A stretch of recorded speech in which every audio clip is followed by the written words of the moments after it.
If, in the end, we all must die, then what's the point of living? This isn't a pessimistic question. It's an honest one, a question that at some point every person has asked themselves. When we look around, we see people rushing, striving, loving, hurting, sacrificing, but in the end, all fades into silence. So, what's the meaning of all this? In today's video, I won't promise you a single clear cut answer because maybe there isn't one, but I want to share with you some perspectives, some thoughts, and I hope that somewhere in these words you might find a bit of peace, a bit of purpose, and a bit of light to keep walking on your journey.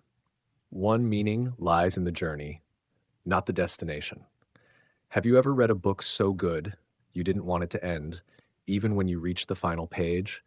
Not because of the ending, but because each chapter, each page along the way moved you, made you think, even made you cry. That's what life is like. We are born, and one day we will leave. Death is a truth we cannot change. But if we keep focusing only on the ending, we might miss all the beauty in between. Think about this. When a mother cooks a meal for her family, she knows that in a few minutes, everyone will finish eating, the dishes will be done, and tomorrow she'll do it all again. So, why does she still do it? Because in those small moments, watching her children eat with joy, hearing laughter around the dinner table, that is happiness. That is meaning. Or when we go traveling, you don't travel just to arrive, right? You travel to enjoy the ride. The laughs when you get lost, the tiny roadside shop that surprised you with the best food you've ever had, that's the journey. Some people chase the day, they'll have the big house, fancy car, lots of money, but when they get there, they feel empty because somewhere along the way, they forgot to enjoy the little things, a morning coffee, a warm hug, or simply a peaceful night's sleep. So maybe life isn't about reaching a destination. Maybe it's about feeling every step of the journey. And maybe, just maybe, those seemingly small, ordinary moments are the answer to the question, what is the meaning of life? We create our own meaning. You know, some people spend their whole lives chasing meaning, as if it's a hidden treasure buried somewhere in the universe. But they forget something very important. Life doesn't have to come with a pre-written meaning. We get to create it ourselves. When I was a kid, I once asked my mom, "Mom, do you ever feel sad, staying home all day, cooking, cleaning, looking after us, and not doing anything big like other people?" She smiled and said, "No, sweetheart, because to me, watching you grow up kind and good, that's the meaning of my whole life." I didn't understand back then, but now that I'm older, I do. Some people live to care for their families. Some live to heal others through medicine. Some aren't famous or successful in the world's eyes, but they live kindly, help an old person cross the street, hug an orphan child, and leave behind gratitude in someone's heart. Meaning doesn't need to be grand. If each morning you wake up and feel that what you're about to do matters, that's already enough. Like the old mechanic at the corner of our street, he's never traveled far, never did anything big, but everyone who passes by calls out, "Uncle, can you help me with this?" He never thinks much of it, but his quiet kindness leaves a lasting impression. So, life doesn't demand that we be like anyone else. Each of us can choose a meaning and live fully with it. As long as it's true to your heart, that's more than enough. Number three, limits are what make life precious. Have you ever noticed how a falling flower petal, a sunset fading away, or one last hug feels so special? Precisely because it doesn't last forever? If flowers bloomed year round, if sunsets never ended, or if the person you love was always there by your side, you might forget to truly cherish them. It's like Tet, our New Year holiday in Vietnam. It only comes once a year. That's why we look forward to it. We treasure every moment, cooking together, wrapping bánh chưng, laughing with family. If every day were Tet, would it still feel special? Life is just like that.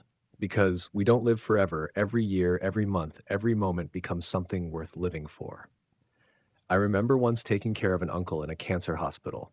He had always been a busy man, always saying, "I'll do it later, maybe tomorrow, too much work right now." But when he found out he only had a few months left, he said, "If I had known time was this precious, I would have hugged my wife and kids more, called my old friends, and stopped putting off being kind." And I thought, he was right. If we lived forever with no end, maybe we'd become lazy to love, lazy to be kind, lazy to live fully. But when we realize our time is limited, suddenly we want to live with all we've got, like a flower that only blooms for a few days. Because of that, people stop to admire it, take photos, hold it gently in their hands, knowing that maybe tomorrow it'll be gone. That's what makes it beautiful. For our impact on others, a legacy beyond time. Have you ever remembered someone who left your life long ago, yet every time you think of them, your heart feels a little warmer?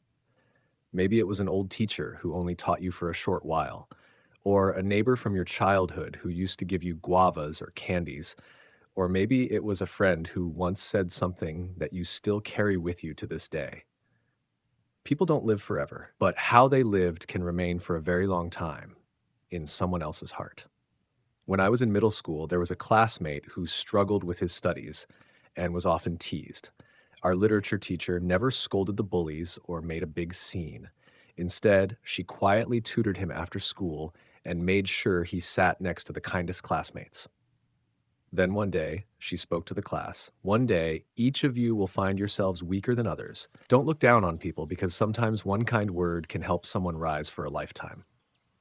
I didn't fully understand then, but years later, during hard times in life, I remembered her words. And now, whenever I see someone struggling, I try to say something kind, just like she did for us. That's what impact looks like. Not loud, not grand, but quiet and deep. And even if that teacher has retired or maybe isn't here anymore, her influence still lives on through people like me and many of her students. Or think of a mother who lived her whole life for her children, silently giving and sacrificing. Even when she's no longer here, the love she gave, the lessons she taught, the way she lived, still lives in her children. And those children pass it on to the next generation like a small flame that never goes out. So no matter how short a human life may be, we can still leave behind things that last. They don't have to be monuments or great achievements. Just living kindly and living with heart. That's enough for someone somewhere to remember us with gratitude. 5. Life may not have meaning, but it has value. Once I read a quote by philosopher Albert Camus. He wrote, "You cannot create meaning from the absurdity of life, but you can live with it with courage and pride." At first, I found it hard to understand, but as I lived more, stumbled more, and thought more, because I began to grasp it. Maybe life doesn't need to have a great meaning, like people often say. Not everyone has to become a great figure, leave behind a famous name, or understand the reason why they were born. But if every day we live with value, maybe that's enough. It's like the motorbike taxi driver at the corner of my street. He didn't go to school much and didn't have any grand philosophical goals, but every day he wakes up early, rides his bike to earn an honest living, buys food for his sick wife, and saves money to send his child to university. No one would say he lives a life of great meaning, but clearly his life has value to his family, to each passenger he safely takes from place to place every day. Or think of a street sweeper. Many people walk by and don't even notice, but try having a day without them. The whole city would be covered in trash, no one to clean it up. Then we'd realize it's the quiet, unseen jobs that keep our lives clean and stable. They don't need to find some grand meaning. They just need to do their part well, live kindly, do what's right, and that makes their lives valuable. And perhaps, as Camus said, in a world that is sometimes absurd, full of suffering, and full of things we can't explain, the most beautiful way to live isn't to search for a perfect meaning. It's to live in a way that when each day passes, you don't feel regret. Be kind, love those you care about, stay honest. That's already living with courage.